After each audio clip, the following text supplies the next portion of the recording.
Hello everyone, hope you all are doing really good and amazing.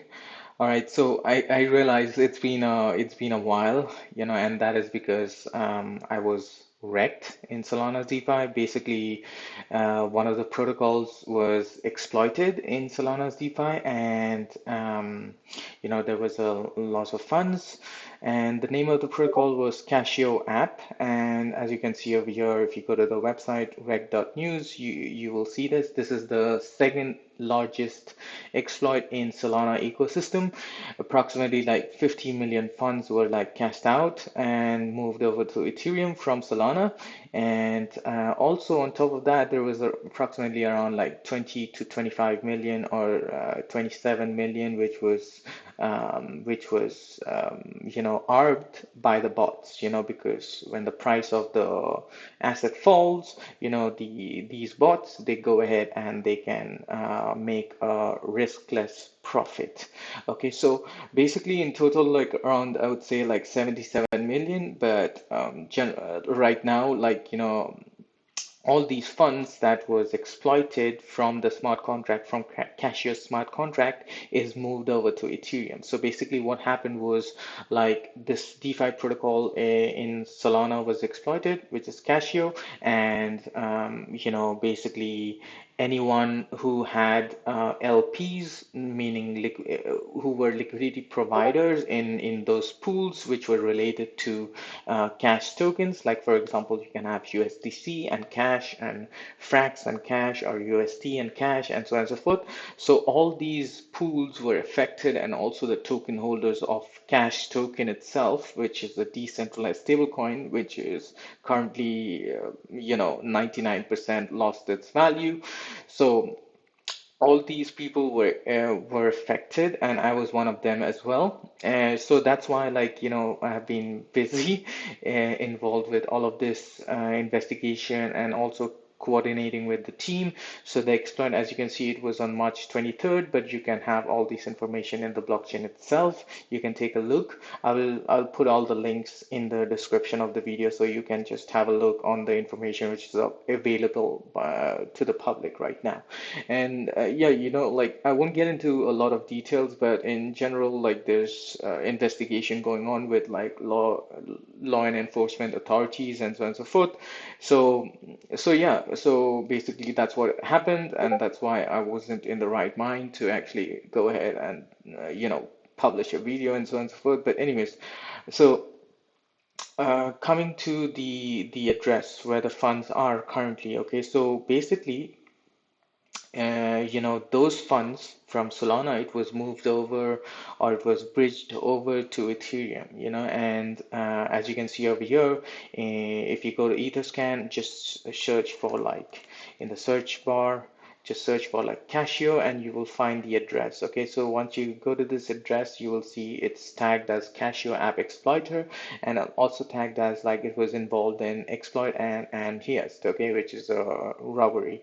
But anyways, currently there's around like 11,625 Ether, which is Ethereum, the coin, and which is roughly valued around like 33.8 million. Okay, so basically what happened was like 5 days after the exploit happened, basically the exploiter sent a message on the Ethereum blockchain, and they mentioned this. Okay, so I'll leave the link for you to read, but in short, like they said like, hey, we have refunded some of the accounts which were below 100,000, and if we may process other refunds, but you gotta fill out a form and you gotta sign it with your Solana wallet so that we can verify all that information is correct, because there's a lot of information, right? Like to actually verify if the claim is actually correct.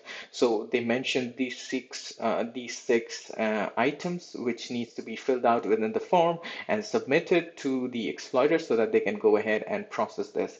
And in order to do that, and in order to coordinate the whole project and all all that stuff. Basically the Saint Eclectic one hashtag 1238, which is the Discord name of one of my one of the victims who was also involved, and also they involved like me. As you see over here, these are our Discord IDs, and they mentioned that hey, we got to actually go ahead and lead this whole project so that we can have all these information provided to them correctly in the right manner.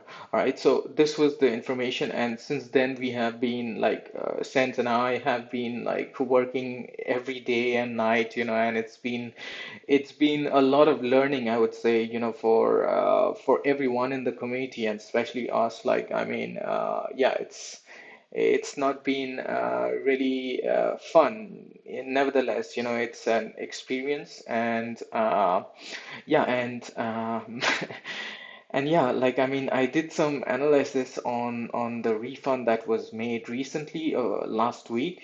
So they reimbursed approximately like 14 million to some of the wallets that was submitted by this process, because we created a website where people can go ahead and actually come and fill out this information and then go ahead and sign the message using their Solana wallet. And also we needed to provide like Ethereum addresses, because the funds are in Ethereum, so it was transferred from Ethereum to our Ethereum addresses. All right, so basically this was all done created by the Cashio team and the Saber teams and a lot of other teams involved, involved in the sense, in order to create and cross check all of this information, manually verifying them, and also automating all of this. There was a lot of things going on, but in general, like this was a lot, and it's still ongoing. So the exploiter has refunded or returned or reimbursed 14.07 million, which was around like when Ethereum was around like 3,050 US dollars. Okay, so approximately 4.61 Ethereum was reimbursed. So right now, what is the pending amount that is yet to be reimbursed back to the victims, or back to the affected people in the community, which is majority consist of like wallets which were above like 100,000. So because they received like partial reimbursements. Okay, so in short, like there's still around like 24.9 million which is yet to be returned to 65 different Ethereum wallet addresses, and this is the breakdown of this 24.9 million. And yeah, the conclusion is, even if the exploiter refunds or returns all these verified claims, because we verified all of them and we cross-checked all of them through on-chain data and stuff like that, and the request of the claim is like 24.9 million. Okay, and if you take a look at the wallet, there is like 34 million approximately. So there's approximately like 11 million or 10 to 11 million, depending on the price of like Ethereum. That price may vary in dollar terms, but we know, like, yeah. But anyways, nevertheless, there's still going to be a lot of funds which will be left. Okay, and the idea is there are different sorts of like negotiation strategies, but one of the common most strategies which is discussed within the community as of right now is that, like, the refund claims, which is of like 24 million, could be returned back to the affected members, and the exploiter can walk away clean with like around like 10 million. Okay, so the exploiter mentioned in his first message that they are going to do charity with the money and stuff like that, but I'm a bit like unsure like which charity is going to actually accept black money or exploited money, which is exploited from like innocent people. Okay, So the thing is, and of course, like, the wallet is being tracked and all that stuff going on ongoing. But anyway, so like if they return all the funds, that means like, they are doing the right thing, first of all, and of course, like, the community members are going to be happy and they can move on. And still the exploiter, whoever he, she, him, his, like they, whoever they are, they can still walk away with approximately 10 million, and they can do all their philanthropic efforts, or like whatever they want to do for charity.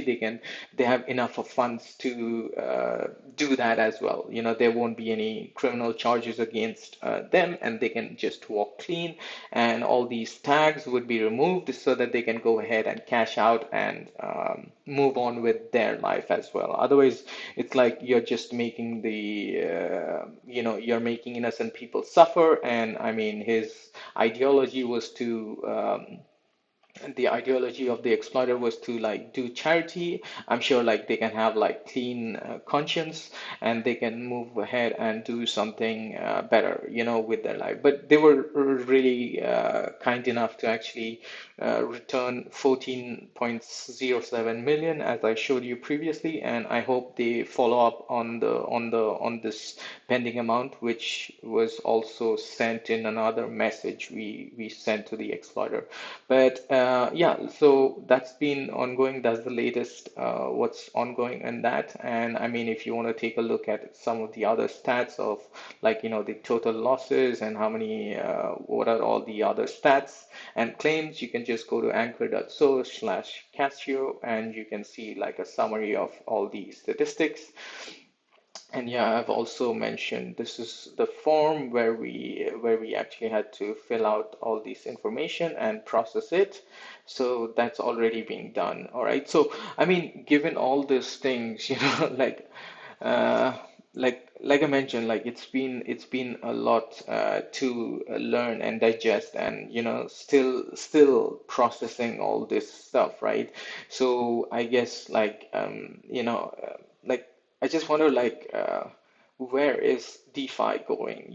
Is DeFi going to remain anonymous and people just exploiting addresses or smart contracts and just blocking the funds like this, or just holding it captive, and we still have to follow up in the sense, like, I mean, right now it's like this, but I don't think so in the future, like, it's going to be all anonymous and stuff like that. I'm trying to think both the sides, because just take a look, like, just imagine, like, what would you say to the victims? Like, oh, you should have gone and done research on the smart contract code.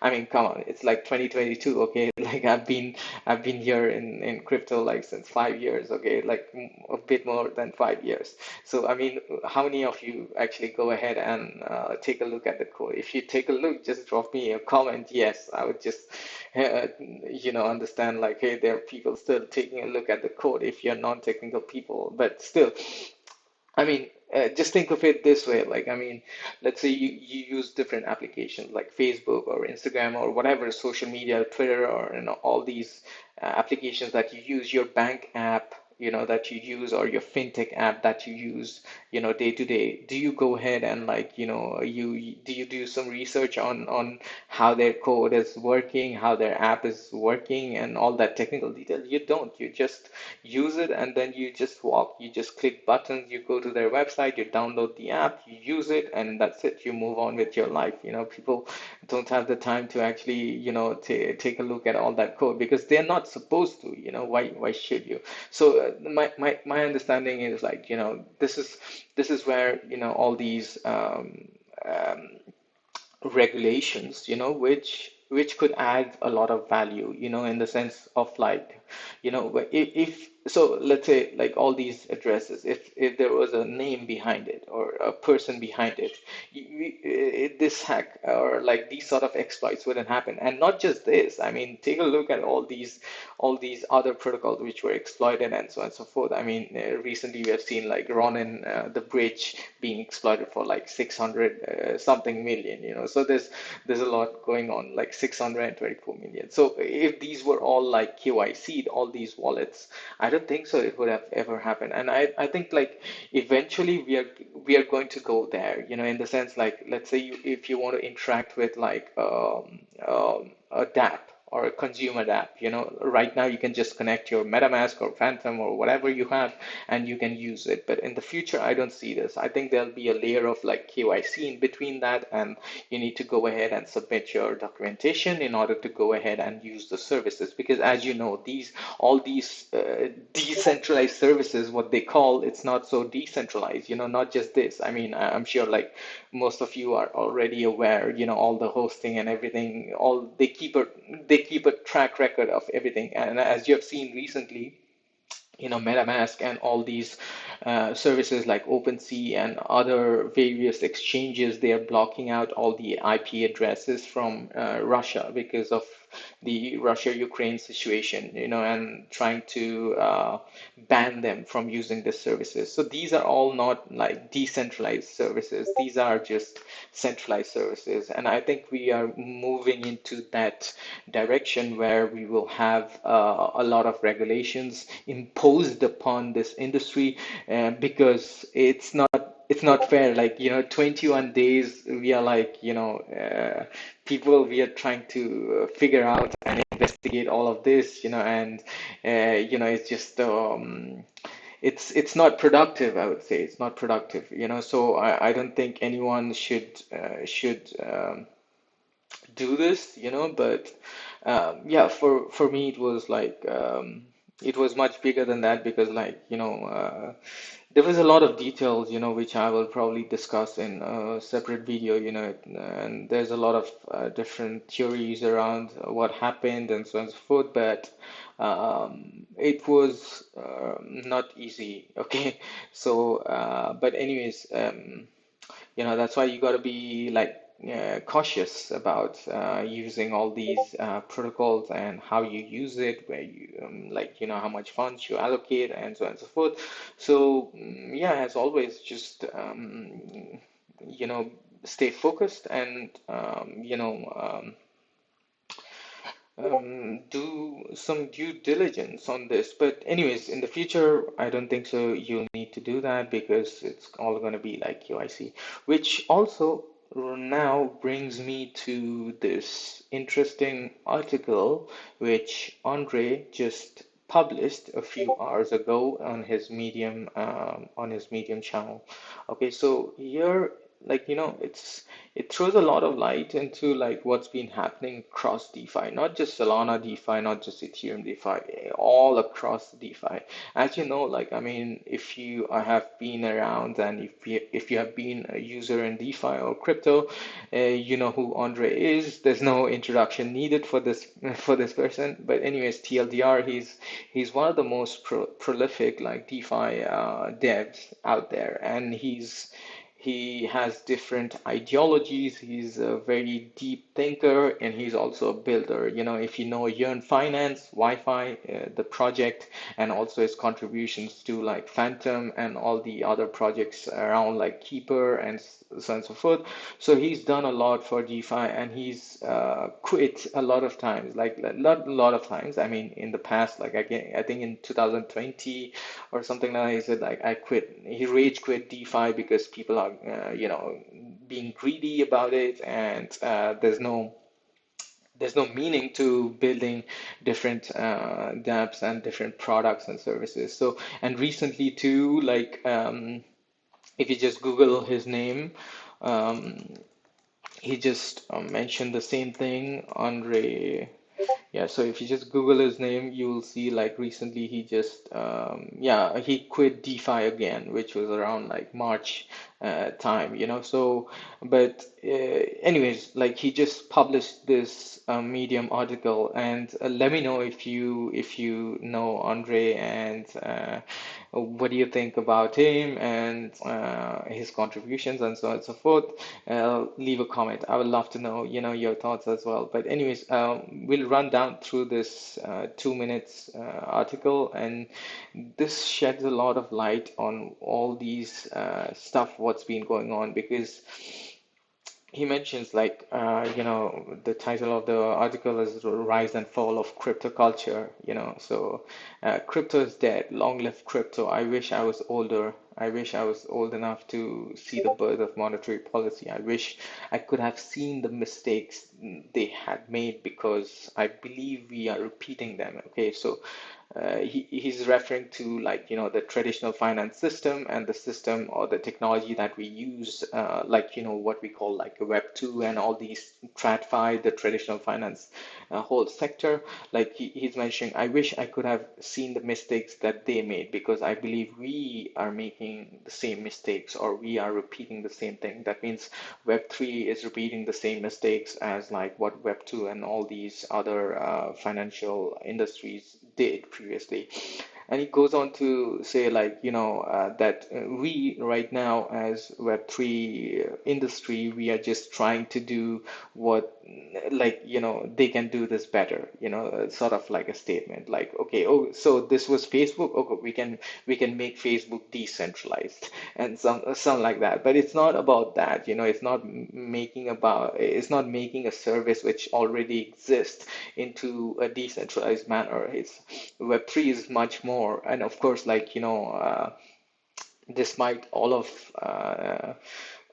what happened in the past 21 days, and like, I was already thinking about this a lot in details, like how is this whole industry going to progress, because if nobody is responsible, how are majority or billions or multi-billions of people going to actually trust this system? We cannot say code is law and all that. That's a very lazy excuse, I would say. I'm sorry, like, if that offends you, but like, that's really not the way, how an industry actually scales. I say this because I've been a part of, like, startups, as well as, like, multinational companies working in different sectors, like cybersecurity as an analyst with Nestle, and also various other companies in telecom, and like, of course, in marketing, and so on and so forth, in tech and all that, in Web3, of course.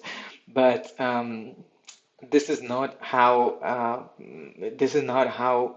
things are adopted by the masses. Masses like to trust an entity. Okay, and I guess what he's referring to over here, as you see over here, the monetary policy is the same. Understanding monetary supply, insurance, issuance, debt, bonds, seigniorage, debentures, commodity, securities, derivatives can't be viewed in isolation. Why? Because all these they coexist together, okay, and they exist for a reason.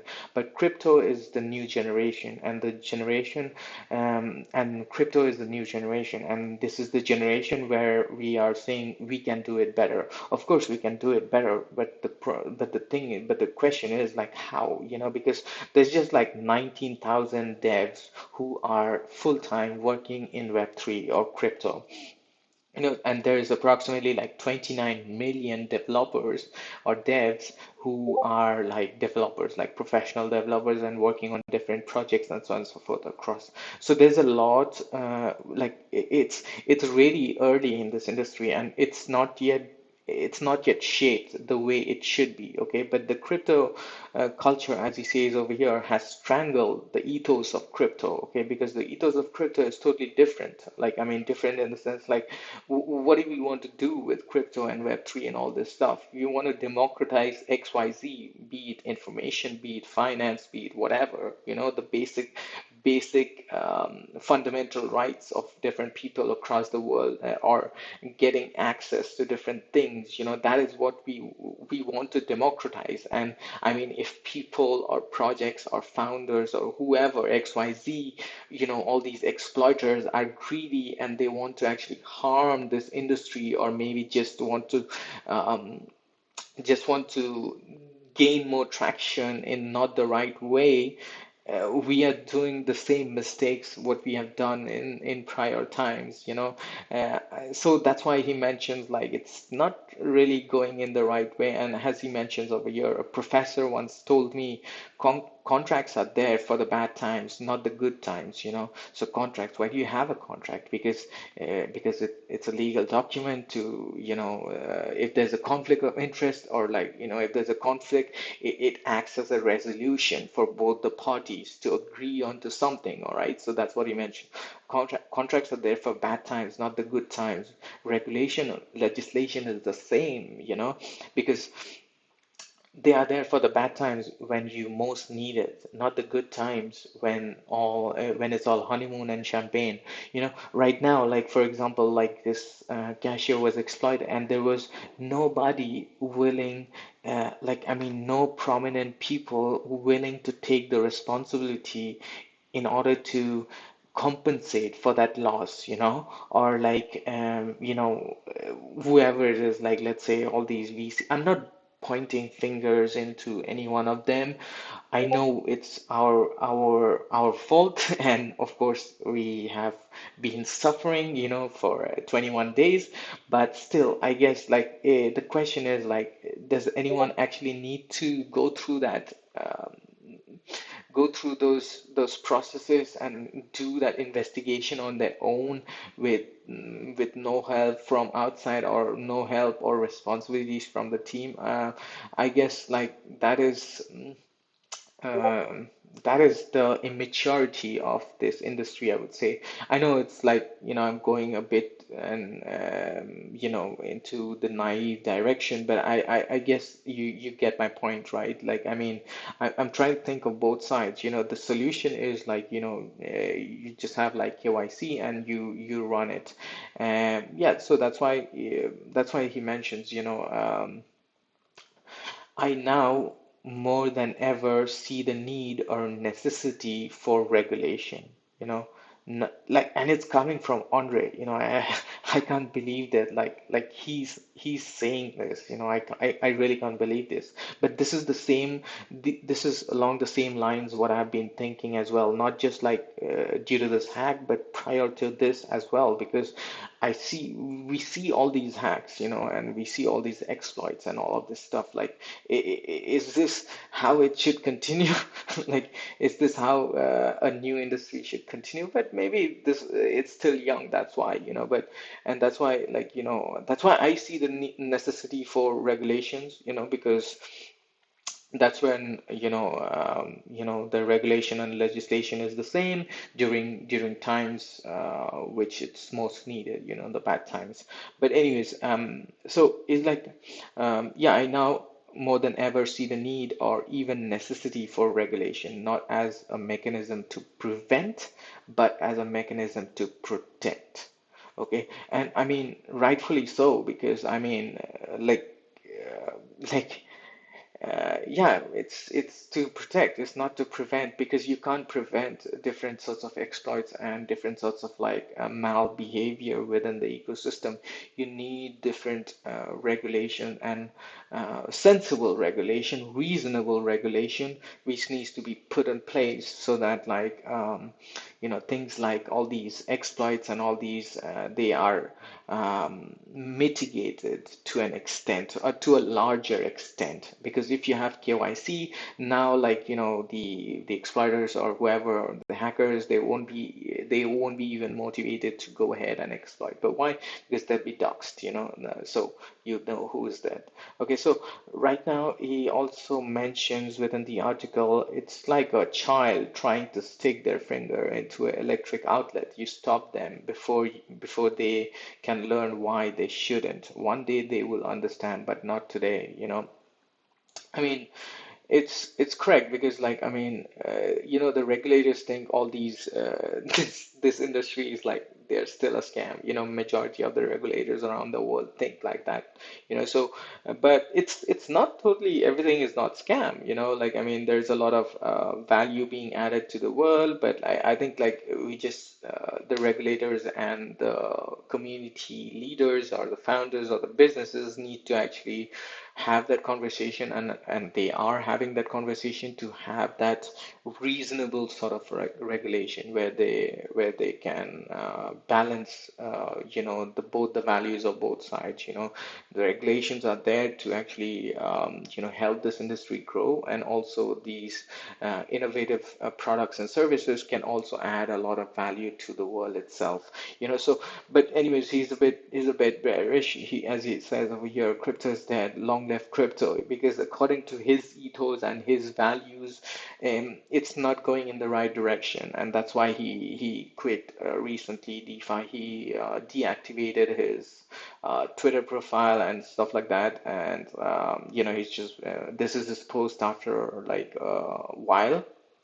But anyways, I think it's a very good read because he's a very he's a very deep thinker. He thinks very differently than most other thought leaders in this industry, I would say. And yeah, I mean, it makes sense. It makes total sense, and he's a bit ahead of his time as well. So, but anyways, as you mentioned over here in the last paragraph, he's saying we are entering a new age. The current iteration will become the badlands, where unknown wallets lurk in the shadows. That means all these anonymous wallets using all these DeFi protocols, they will all just go away. We will see the rise of a new blockchain economy, and which is true, not driven by greed, but instead driven by trust. We say, and not trustlessness. We say right now, okay, all these, the value of this blockchain is like, you don't need to trust anyone. You go verify. It's like a world of trustlessness. I don't think so. That's really practical, in a way, like because we are humans. We have different. There are different perceptions of different things. And I mean, if you want a trustlessness world, I mean, be my guest. I don't think so. That's going to be here for too long, anyway. So enjoy the times, lurking in the shadows.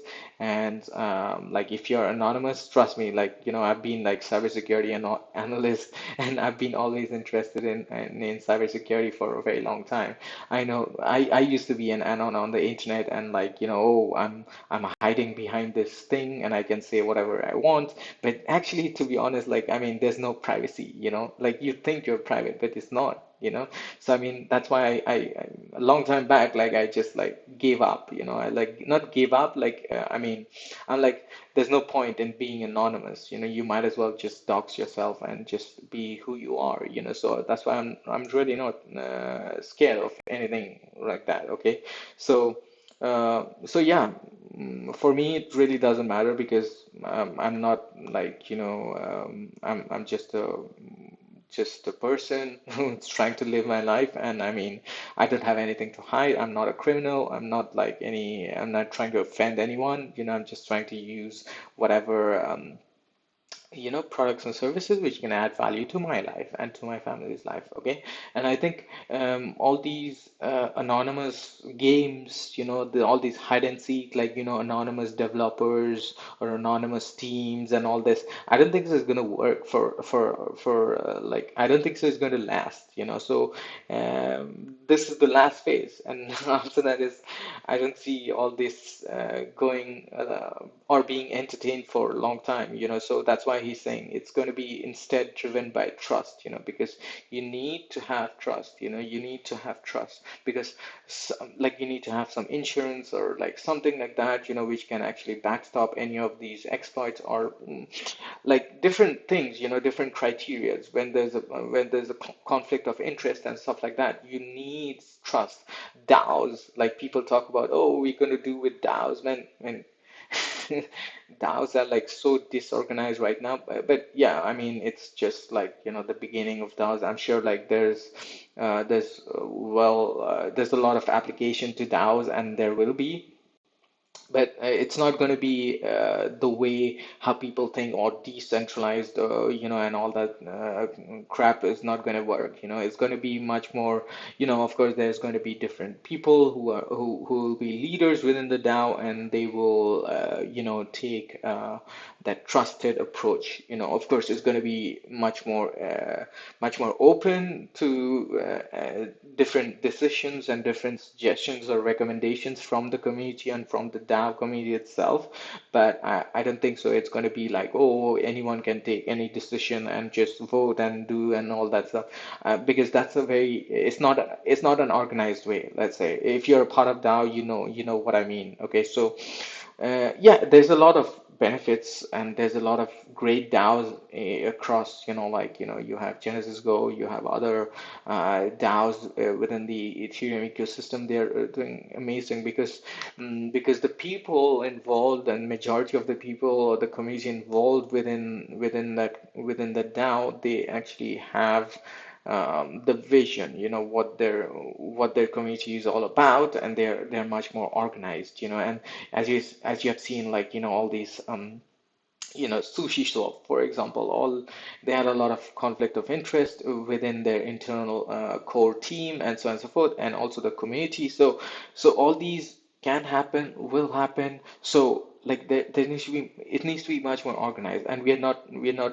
ready for it yet, because I mean, some people are, but some aren't, because the industry is so mature. You don't have professionals within the industry, like talented professional who can actually forethink, or like foresee, and give a better recommendation or suggestions, which would be good for the broader community or broader ecosystem. Because yeah, it's just due to lack of talent, and I'm sure like this is going to be filled sooner or later, and it's not going to be this trustlessness and all of this stuff. It's going to be driven by trust, and that is like, I'm pretty confident about that one, and that is why